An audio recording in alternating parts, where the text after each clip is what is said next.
¿Qué tal, Project Descalzos? ¿Cómo están? Buenos proyectos. Septiembre 19. Es una fecha importante para nosotros aquí en México, sobre todo para los que vivimos en la Ciudad de México. 19 de septiembre de 1985 fue el día del el temblor, así es como lo hemos ya manejado. Un temblor verdaderamente devastador. Pegó, por supuesto, en otros lugares, pero la Ciudad de México quedó muy golpeada. Normalmente ustedes saben en mis programas, en mis podcasts con ustedes, les platico anécdotas, situaciones que me han pasado, experiencias y vivencias propias para que ustedes las tomen en consideración, puedan absorber estas experiencias y por medio de ellas tengan una especie de salto en la parte de lo que ustedes puedan aprender y lo que yo les pueda aportar a ustedes en beneficio de absorber estas experiencias, como les digo, y ya no tengan que llegar a los topes, a darse de topes contra la pared, porque bueno, pues ya les he explicado las cosas que han pasado y cómo nosotros como seres humanos somos muy especiales en repetir los errores. Antes de que ustedes se enfrenten a un problema, ya conozcan lo que ha pasado conmigo, lo que ha pasado en obras y proyectos como project manager y lo puedan ustedes aplicar. Pero en esta ocasión sí voy a ser un poquito más íntimo, por decirlo de alguna manera. En esta fecha, para 1985, la mayoría de ustedes no habían nacido. Yo ya empezaba mi carrera como project manager. En esa época el término realmente no se usaba. Había realmente muy poquitas empresas en México que se podían identificar inclusive con el concepto de gerencias de proyectos. Les llamaban de otra forma, pero estaba muy incipiente todo lo que hemos comentado y que ya se conoce en la actualidad. En fin, en esa fecha yo trabajaba para una empresa en la cual ya empezaba a tener una especie de project management. Llevaba yo 2 proyectos en el estado de Veracruz. El estado de Veracruz en la República Mexicana está al lado del Golfo de México, en el Atlántico.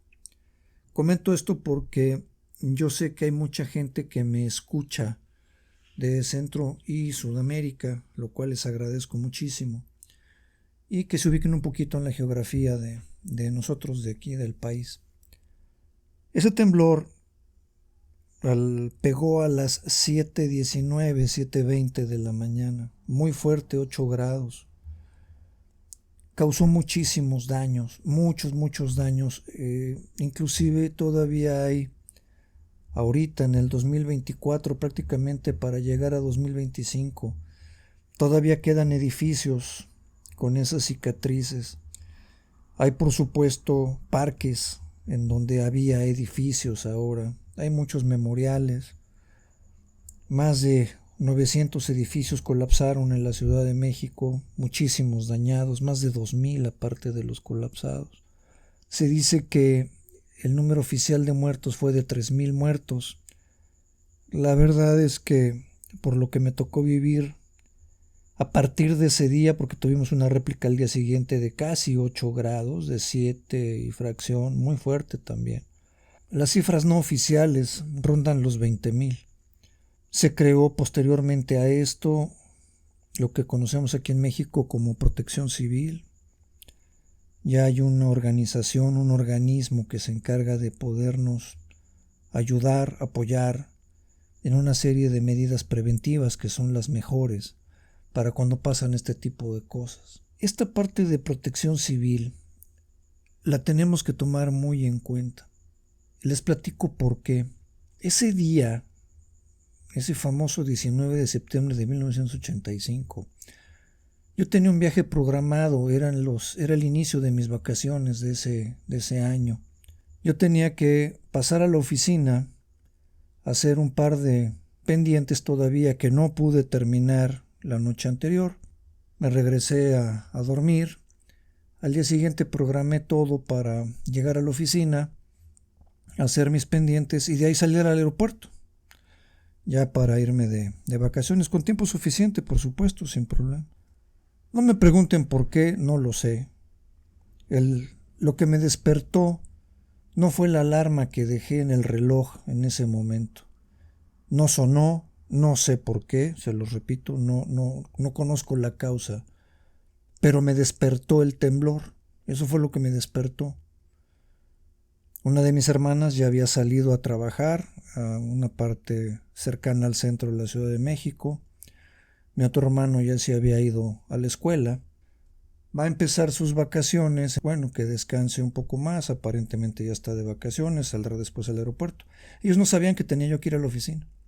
Cuando me despierta el temblor y empiezo a ver las noticias, nos empezamos a dar cuenta poco a poco, porque la verdad es que fue muy complicado.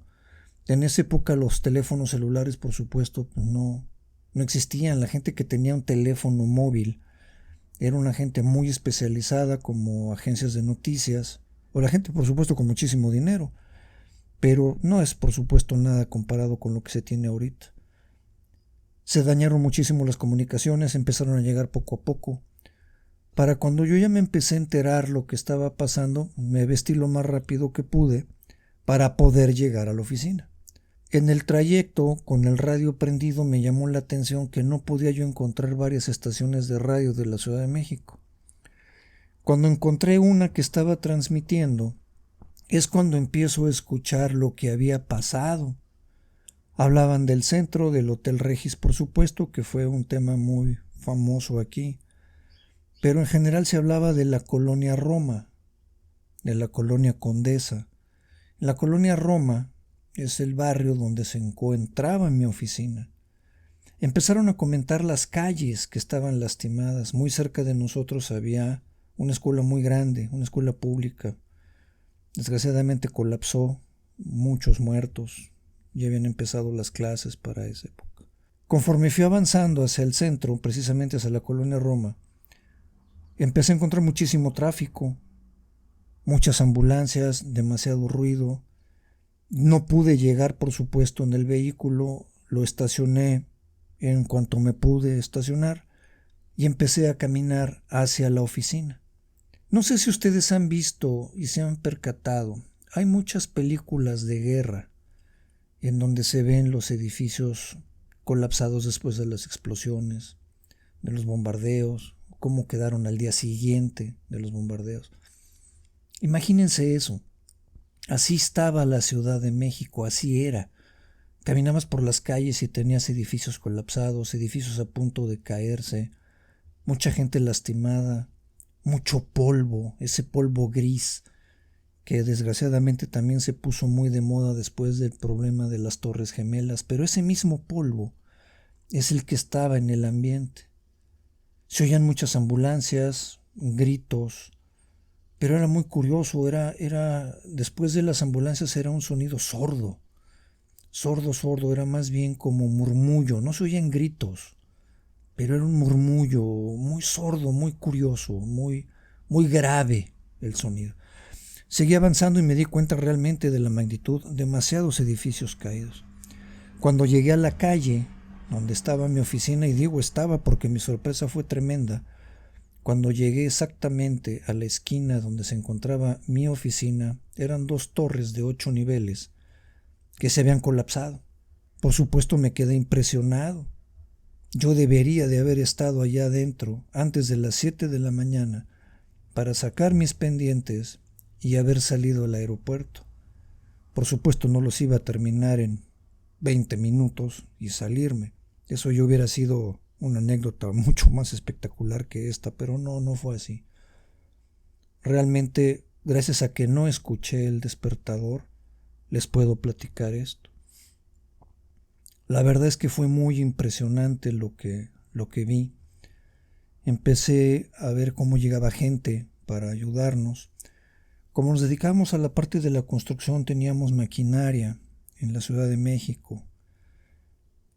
Supe por otro lado, ya más después por supuesto, que uno de los dueños de la empresa había recibido el reporte de lo que había pasado, porque desgraciadamente para nosotros nuestro encargado de la limpieza y velador del edificio, que era el que se encargaba de toda el mantenimiento del edificio, de esa torre donde estaba nuestra oficina. La señora, la esposa y las hijas se habían salido más temprano para ir a la escuela. A ellas las agarró el temblor en la calle. Cuando regresan y se dan cuenta de lo que pasa, avisan al dueño de la empresa y él empieza a ver qué puede hacer, y por supuesto cuando le dijeron cómo estaba, mandó una máquina, porque le dijeron que estaba colapsado el edificio. Entonces mandó una máquina porque nuestro velador estaba adentro todavía, estaba atrapado. Una vez que yo llegué ahí, por supuesto, no les miento, sí se me hizo chiquito el corazón porque no sabía yo lo que estaba pasando. Volaban papeles. Al lado de nosotros había una oficina corporativa muy importante. Ya había miembros del ejército ahí y estaban buscando sobrevivientes porque había un desayuno en esa corporación y había llegado mucha gente para prepararse para recibir a los invitados y estaban buscando sobrevivientes. Del lado de la oficina de nosotros, en el otro edificio, pues sabíamos que no había nadie, porque esas oficinas abrían hasta las 9 de la mañana, normalmente horarios de oficina. Y fue ahí cuando me dijeron que estaba el velador de nosotros atrapado.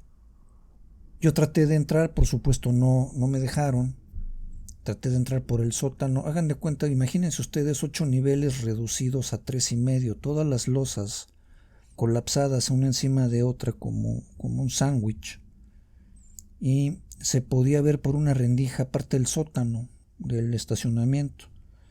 Cuando llegan los equipos de rescate, me refiero a Cruz Roja, parte de bomberos, estaban más concentrados en la escuela. Como les digo, fue muy muy trágico eso que pasó en la escuela, en la secundaria. Cuando empezaron a llegar los equipos de rescate es cuando me dicen que se querían meter, pero pues no sabían cómo estaba el edificio. Ahí sí ya me presenté, les dije: oigan, soy arquitecto, yo trabajo aquí, conozco muy bien el edificio, sé en dónde hay muros que son falsos, sé dónde hay muros de carga, sé dónde hay columnas. Me dicen que hay una gente de nosotros atrapada, me gustaría ver si me permiten ayudarlos a guiarlos. Por supuesto me pusieron lo que me tenían que poner, un casco, un arnés, créanme, no había nada más. Y nos pudimos meter por la parte del sótano, donde me dijeron que podía haber estado por la hora. Este señor era en el cubo de elevadores, en el cubo de escaleras, por ahí cercano, del 3er piso. Pudimos romper un par de muros falsos, muros de tabla roca, pudimos avanzar un poco, pero desgraciadamente no llegamos al 3er piso. Y en cuanto empezamos a avanzar, lo que pudimos, yo calculo que habremos llegado, si acaso, a las escaleras que comunicaban el primero con el 2º piso. Sí pudimos ubicar el cubo de elevadores, pero fue imposible seguir. Me retiré de ahí junto con los cuerpos de seguridad. Entonces empezó a trabajar a la inversa, empezamos a trabajar de arriba abajo, desde la losa de la azotea del 8º piso hacia abajo en los 2 edificios. No les cuento más, desgraciadamente fue prácticamente 3 días y medio después, 4 días y medio después, que pudimos rescatar el cuerpo de este señor. En el edificio de al lado todavía pudimos rescatar a 3 o 4 personas vivas. Desgraciadamente 15, 16 personas se rescataron, los puros cuerpos nada más. Pero fue tremendo lo que se trabajaba de día, de noche, 24 horas. La ciudad estaba destrozada. Después de esto, Project Managers Descalzos, les comento todo esto porque hubo un tiempo, vamos a llamarlo, de transición. Todo el mundo se preguntaba qué había pasado, por qué había edificios que no se habían caído, por qué había edificios que sí. Había edificios que se veían muy viejos, que habían soportado el temblor, había edificios nuevos que se habían caído. Empezaron a hacerse muchos análisis, inclusive varios años después, como les comento, pero se empezó a permear, empezó a salir a la luz. Independientemente de todo esto que les comento, sí se detectaron malas prácticas en peritajes, en una serie de cosas que se tuvieron que hacer para determinar qué había pasado. Técnicamente se analizó el temblor, reverberaciones, fue trepidatorio, duró mucho la intensidad, falló el primer tercio, las estructuras, toda la parte técnica que ustedes me puedan decir. Dos de las instituciones más importantes que tenemos en México, la Universidad Nacional Autónoma de México, el Instituto Politécnico Nacional, hicieron muchos peritajes, muchos estudios, el Colegio de Ingenieros, el Colegio de Arquitectos. Mucha gente estuvo involucrada en esto. Pero sí, desgraciadamente, muchas de estas investigaciones, en donde les comento hubo más de 20,000 muertos, determinaron que había fallas en la construcción. A raíz de esto se reforzó el reglamento de construcción, cambió el reglamento de construcción de la Ciudad de México, que es el que prácticamente nos rige en todo el país. Por supuesto, Protección Civil forma parte ahora de cada vez que nosotros estamos construyendo aquí en México. Tenemos que tener muy en cuenta cumplir con todos los requisitos de Protección Civil, con todos los requisitos de bomberos, con todos los requisitos de gas. ¿Por qué también es importante que les comente esto, Project Managers Descalzos? Hace poco les comenté que estuve haciendo una reestructuración de un edificio. Sustituimos un par de traves con unas columnas de carga por unas vigas, trasladando, por supuesto, las cargas a los muros laterales y a las columnas laterales. Y en el momento de que se hace toda esta operación de sustitución y empiezo a demoler la columna principal, no les miento, era de una sección de 60 por 60, 3,5 metros de altura, con una alberca en la parte de arriba, o sea, en la losa que sigue una alberca. Y todos, precisamente con base en los planos estructurales, sabíamos que esta era una columna muy importante, entonces lo hicimos con mucho cuidado, créanme. Los apuntalamientos, bueno, toda la parte preliminar. Y en el momento de atacar la columna para demolerla, nos dimos cuenta que se desmoronaba. Se los estoy diciendo tal cual, hagan de cuenta que le estaba yo pegando a un gis, que estaba yo pegándole a yeso. Se desmoronaba, poníamos los rompedores y se iban muy rápido. Los paquetes de acero, cuando yo los vi y empezamos a revisar los diámetros, no nos concordaban con columnas de estas secciones. Algo está pasando aquí muy raro. Volví a revisar el plano estructural y resulta que los armados de esta columna, por supuesto, no correspondían a los armados que estaban colocados. Fue lo mismo que pasó en el temblor del 85. Muchos de los edificios colapsados, después de haber hecho los peritajes, se determinó que estructuralmente estaban escasos de acero, escasos de las resistencias de los concretos, las secciones, bueno, todo lo que ustedes y yo ya sabemos que pueda pasar para que se caiga un edificio. Este es un llamado, Project Managers descalzos que me escuchan en todo el mundo. Por favor, no caigan en estas prácticas. Sé que hay muchas empresas que pueden decir, ¿sabes qué? Si el concreto dice 350, pero le ponemos 250 porque es más barato. Fíjate que no encontramos varilla de 1 pulgada. No te preocupes, esto no va a cargar mucho, entonces con varilla de media la hacemos, no pasa nada. Oye, la losa, por supuesto, no quedó de 10. ¿Qué va a pasar? No te preocupes, con 7 sale. O sea, el concreto aguanta todo eso, tú tranquilo. Oye, ¿dónde compraron la varilla? Tenemos los certificados del acero. Ya sabemos que el acero es el correcto, pasa las especificaciones. El concreto, ya tenemos los resultados de laboratorio, las pruebas a 3, 7, 14, 21 días de resistencia del concreto. Cuando estamos construyendo con estructuras metálicas, hicimos las pruebas de rayos X, de líquidos penetrantes. Se revisó que todo estuviera perfectamente alineado y en orden en cada una de las uniones. Me refiero a tornillería, placas, etc. Tenemos que cumplir con las especificaciones, Project Managers descalzos. Yo sé que no somos médicos y no todos los días nos estamos enfrentando a casos de vida o muerte. Hay literal casos de vida o muerte. pero una negligencia de parte de nosotros y no atender las especificaciones, los alcances, las calidades que se tienen de un proyecto estructural. Y estructural, eso es lo que quiere decir, es la estructura, es lo que sostiene, es lo que arma, es el esqueleto de nuestros proyectos. No podemos escatimar ahí. Créanme, ¿quieren escatimar? No lo hagan. Alguien les pide que escatimen algo dentro de un proyecto por cambiar especificaciones, no lo hagan. Créanme, no vale la pena. Después de esto, no soy el único, muchos arquitectos y muchos ingenieros, compañeros míos, colegas míos, que vivimos en la Ciudad de México esos temblores, yo no fui el único, pero ese fue el más devastador. Coinciden conmigo. No se presten a este tipo de cosas. Levanten la mano, záfense, hagan una minuta, saquen fotografías, revisen lo que tengan que revisar. Esto es ético. Project Managers descalzos, mucho de la filosofía de ser un Project Manager descalzo es la parte ética. No caigamos en este tipo de cosas, por favor. Hoy es un día para reflexionar. Hoy es un día muy importante para mí en la parte profesional, para mí en la parte personal, por lo que les acabo de comentar. Pero si por favor lo quieren ver hasta por el otro lado y se pagó un proyecto estructural, no es para que se ignore, no es para que la experiencia de alguien lo cambie. Oye, es que esto está sobrado. No está sobrado, está calculado.